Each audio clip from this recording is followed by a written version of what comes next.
Welcome to Buckeyes Tomorrow Morning for Saturday, January 25th. I'm your host, Tom Orr. The Texas game is in 217 days. The game against Michigan in 308 days. Today we're going to be breaking down the Ohio State defensive performance against Notre Dame. You're not going to like the way it starts. Stick with us. Don't worry. It gets better. It gets a whole lot better very quickly. We're going to be doing that with our buddy Ross Fulton, the X's and O's guru at BuckeyeHuddle.com. And when Ross is on the show, we are sponsored by Jeff Ruby's of Columbus, proudly offering nationally acclaimed USDA prime steaks, seafood and sushi, impeccable service, live entertainment, and an attention to detail that is simply unmatched. Just go to jeffruby.com/Columbus to check out the menu and make a reservation today. All right, Ross, we're going to start with the opening drive, and you're never going to guess it, but this is a Riley Leonard run that we're going to start with.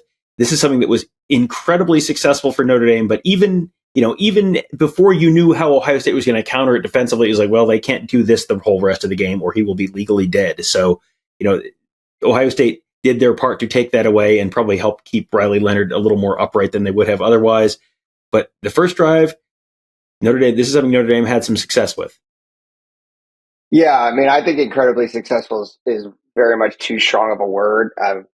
When people were freaking out throughout my text after that drive, it's not a sustainable strategy to gain like 3.5 yards of play, right? Like if there's one thing advanced stats are good for, it's proven that is not that's not going to be replicable, even putting aside the fact that you can't run your quarterback 42 times in a game for 3.5 yards of carry and hope to sustain offense. But they did have some success, or at least, enough to string together the opening drive with a lot of plays. And this is just one example of many could have picked out, but it sort of provides why. Like Notre Dame ran a lot of QB counter, both on an opening drive and try to afterwards. So they're going to, this is GY counter. They're going to pull the backside guard, pull the tight end, right?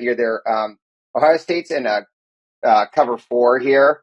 We saw quite a bit of cover 4 from Ohio State against Notre Dame, maybe more than they've played in some other games this season. Likely trying to get some split safety looks, but also cover 4 allows the safeties to be a little bit more aggressive against the run. And, you can apply either side downhill against the quarterback run game in particular.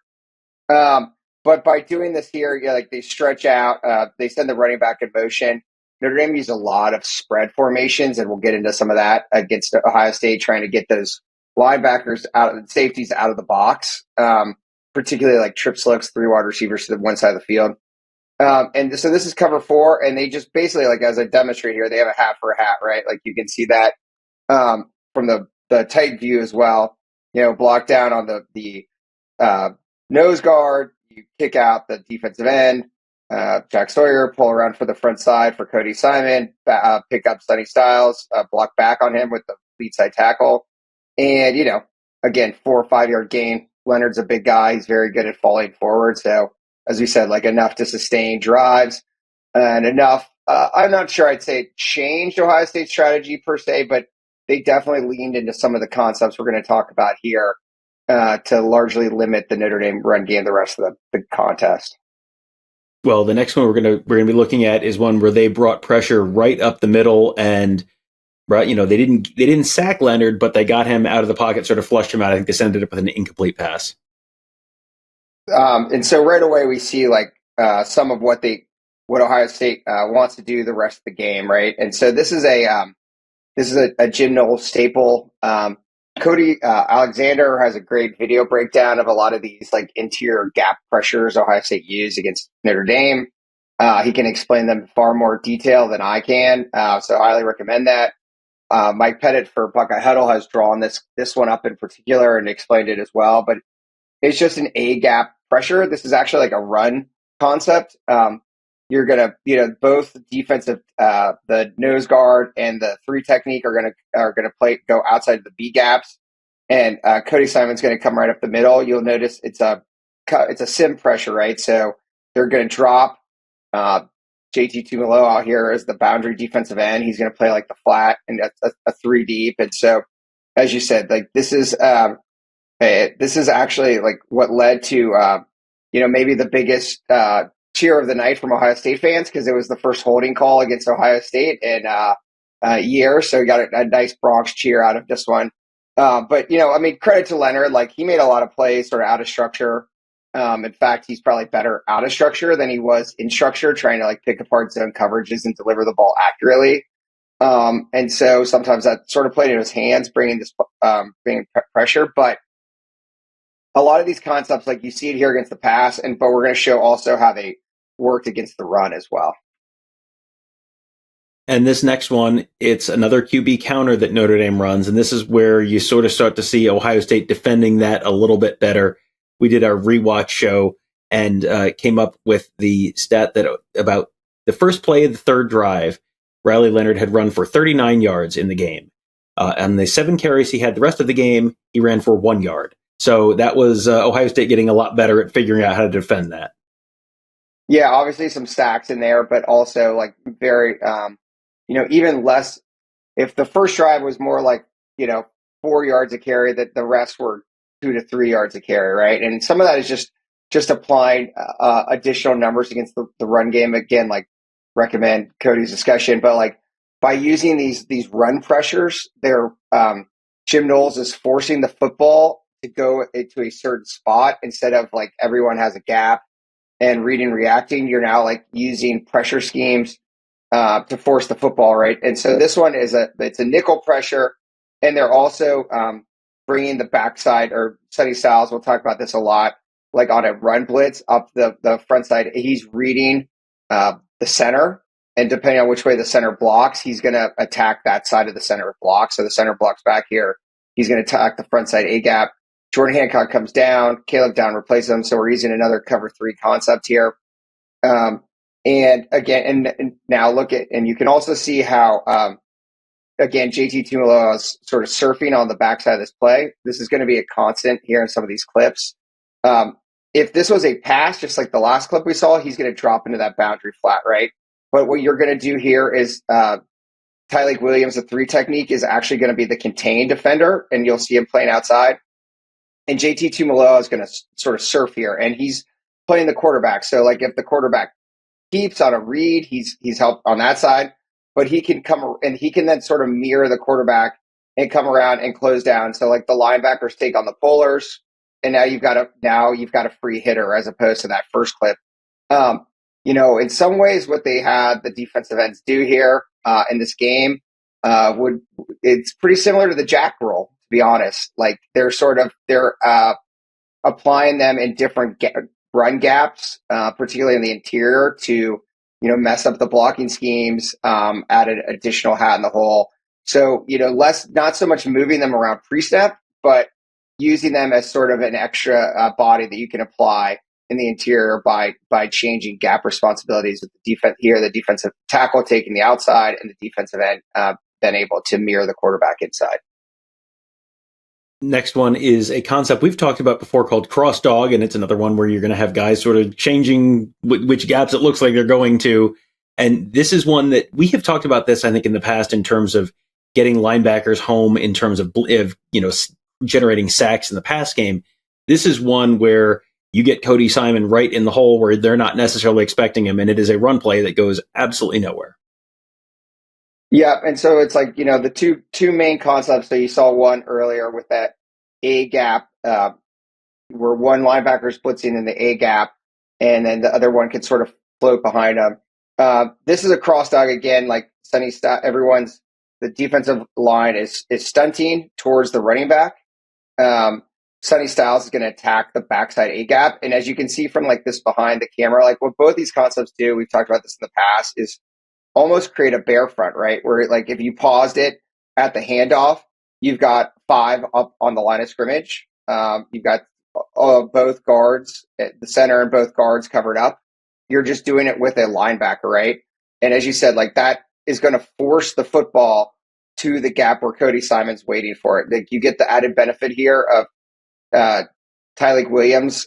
He swims around the tackle and is able to ricochet back into the hole and make the play. But it's really designed to force the football to the free hitter, which is Cody Simon. So whereas on the play before that, we were creating a free hitter with the defensive end, here we're doing it the linebacker with this cross dog blitz. So, eating up the guards. So so they can't get off a double team to the Mike linebacker on zone concepts.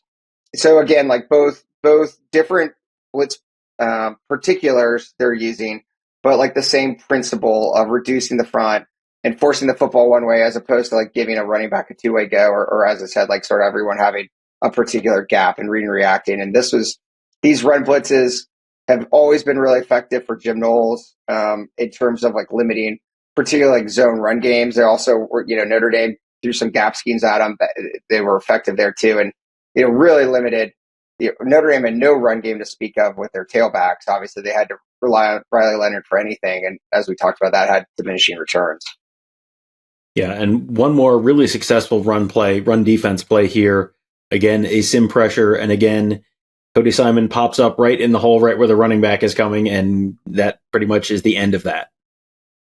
Yeah, exactly. So one more here so we showed this from the pass against the pass, and now we've got it here against the same concept, right? So again, like we're bringing the Sonny Styles here is attacking that A gap.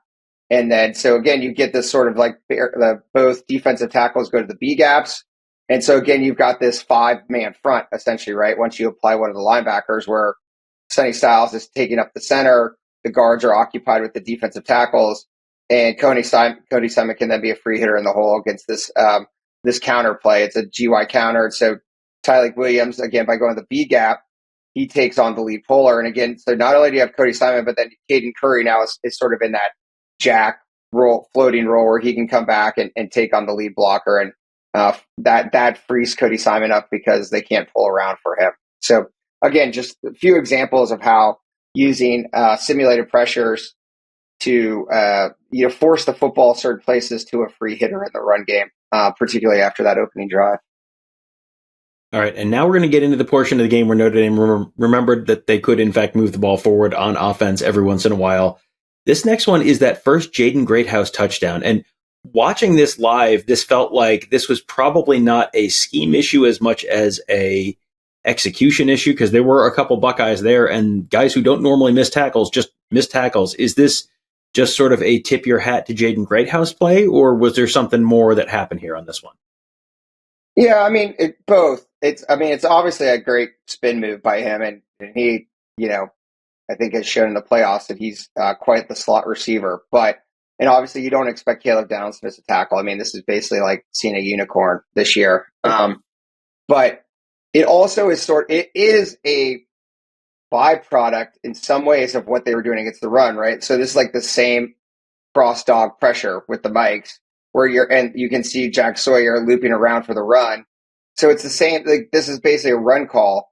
But they're playing cover one. And so hat tip to like Mike Denbrock had a lot of good passing concepts and showed a lot of variety against Ohio State and stressed particularly like the underneath coverage in a lot of ways. But it was also a situation where Ohio State played more man coverage than they have, certainly in the playoffs and probably like the last couple of months of the season. And like a lot of Notre Dame's big hits came off of cover one. In particular, like against third and long, we'll get into here. That was a little surprising to me. I'm not sure why, particularly with the lead, they were using so many cover one pressures, or why Jim Knowles was, when they've been so good. Like we showed a bunch of cover three examples. They've been so good matching, as we've talked about. But be that as it may, like Notre Dame took advantage of it, right? Like they knew they were going to cover one here because they run this little man beater where Greathouse comes outside first and then breaks back in, so he gets leverage on the corner. Obviously, you have to get him to the ground, but I think, as we'll talk about, like this was against cover one on 3rd and 19. The Davis and Igbinosin pass interference penalty on Mitchell Evans that really kind of let Notre Dame get going again back in the game. That was cover one, and the slot fade that we'll discuss here in a second was cover one. So. I'm not saying like they're perfect in zone. Like, as I said, they played a bunch of more cover four concepts than they have. There was maybe some mistakes in how to like distribute routes and that, but I would not, I personally would not put this up there as like the Jim Knowles' best game in the last few months. play calling wise, like that's obviously a high bar because they've been really good. I don't really have a good answer for why they were using so much cover one in like third long situations, which is where pretty much all of Notre Dame's big hits came on third long. Like they were getting them behind the sticks and couldn't get off the field. And it just seemed like, given the situation, like sort of unnecessary. I know like Riley Leonard was tough to create some pressure against, given his athleticism. But as I said, in the first half, I thought he was struggling within the structure, like dissecting zone coverage. So I think it gave him some easier reads. All right, next up, this is one we normally talk about on the offense show. This is Y cross. This is one of these Ryan Day staples that we talk about all the time. Notre Dame uses this one, and this is one that ended up, I think this was Mitchell Evans on this one. There's a nice pickup downfield. There's either Mitchell Evans or Jaden Greathouse. Feels like it's another Greathouse one. Yeah, another Greathouse one. Okay, yeah. This is my comment about cover one, and not to say that everything else was perfect or that every cover one rep was bad, right? So this is a cover two pressure concept. So they bring five. So again, like really amping up the pressure, particularly as the game went on in the second half. But Notre Dame goes to trips here. Like again, a lot of trips to get Jordan Greathouse as the number 3 inside receiver, and it's like to the field they're playing. It's a 5-man pressure, right? So like once the motion goes away, Sonny Styles and David Igbinosun come off the boundary edge. So you're playing like 2 deep, 4 under. To the field, it's really like a standard cover 2. To the boundary, it's the 2 safeties, Caleb Downs and Lathan Ransom, are sort of like playing an inside-outside coverage. And so what happens, though, is Cody Simon in cover 2 has to carry that inside receiver. But what he's expecting is a deep safety there to help, as you would in cover 2. But there's no one for this crosser coming the other way from the tight end. And so Caleb Downs has to cut that. What needs to happen is Lathan Ransom then needs to replace him and go back, because there's no one for Lathan Ransom. Like there's no threat to the flat. And he's just late doing that. So it looks like you've got Cody Simon on Notre Dame's best receiver, but really what it is like good design to pull out the deep safety in this pressure scheme. And as I said, like I thought, I was pretty impressed with like the different types of concepts. As a team that's not really been a pass heavy team or like explosive passing the football, like they had a lot of volume to go to and answers for Ohio State's various coverages. So they kind of caught Ohio State here. As I said, like I think Ohio State had some issues as the game went on with like these trips formations and dealing with that as someone we'll get here to how I wish they would have done it more, but that was be that as it may, obviously held out at the end. Well, again, here's sort of the gallant version of the Goofus and Gallant of ways to just defend the Y cross. This is another thing we've talked about in the past, Poach, and this one, much better coverage downfield. Yeah, I mean, this is the very next play. So it's like you can see it when it didn't work and when it did work. And with all the trips that Notre Dame was using, the motion 2 trips, I just think like Texas took advantage of this too. I still think they probably were a little lacking in answers to trips, or like too predictable in what they give you. And so here's Poach, which they only use a little bit this year. We've talked about it. I wish they'd use it more, because you're basically right by Poach. We just mean Lathan Ransom as the backside safety here. I sort of dotted it. He's helping on that number 3 inside receiver. If he runs exactly what we just showed, which is like a deep Y cross, like he's going to pick that up. And that takes the pressure off that hook linebacker. Cody Simon doesn't have to carry it now. You still have 3/2 then to the trip side for the remaining 2 wide receivers. And then you just man up the backside. So you're basically rolling the coverage to the trips, which leaves you more vulnerable to the boundary. But like, especially Notre Dame, like obviously, if you're going to do it over again, I think you'd want to know where number 1 is at all times. And that's obviously like the biggest threat, with maybe the tight end at second. And so this is just an example of like, there are answers there that could have helped. Would have probably wished to see him a little bit more. Obviously, it's all water under the bridge and worked out. But if we're nitpicking here, these are things that in hindsight could have probably helped a little bit more, as opposed to relying so much on man coverage to the 3 receiver side. Well, and the last one we're going to do, this is another example of number one, Jaden Greathouse making a great play against Ohio State. 6 catches, 128 yards, and 2 touchdowns for him. This is the second of those 2 touchdowns. This is the one where Jordan Hancock commits some pretty significant pass interference, and Greathouse makes a great catch anyway. Yeah, as a 16-game season where they just won the national championship, we've done a lot of these. I hate to end on a negative note here, but I do think, like, from a big picture perspective, right? Like, all we showed about, like, stopping the Notre Dame run game, stopping the quarterback run game, like, that's what I would have said going into the football game was the most important thing. And then, once you get a lead, I guess it then becomes a question of, like, what's the best way to protect it? A lot of these cover one, again, like we're seeing Knowles bring a 5-man pressure here. Like, he was definitely not playing prevent defense. Like, they may have, like, provided a little bit more cushion in some ways, but he definitely amped up the pressure. That just left him with this, like, base cover one that, again, like, this is third long, right? They'd had 2 good plays before that, but this is just pretty telegraphed cover one. Again, we're doing this to Tripp's side of the field, so that means Caleb Downs in coverage on number 3, and Latham Ranson as the deep safety is never going to get over there from the boundary side. And so, yeah, they hit this slot fade. So, again, like, credit to Notre Dame. Like, Riley Leonard, as I kind of have alluded to in the first half, like, in the pocket, he struggled with his accuracy and, like, diagnosing some of what was going on. He made plays in the second half. Like, a few of these throws, like, including this one, like, his arm's literally getting hit as he's throwing. I'm not sure exactly how he got the football there. But as I said, like, he's obviously a big, strong guy. He has a good arm. So he was able to overcome some of that. But in some ways, like, the pressure just sort of in the cover one, like, kind of made the decisions for him. But in the end, they won. So, these are sort of, again, things that, like, as I said, like, if I was going to put a pantheon of, like, how well the Ohio State defense has played this year, like, what games I thought, like, schematically were better, like, certainly would highlight, what they did against Oregon, what they did against Texas, Tennessee over this one, Indiana.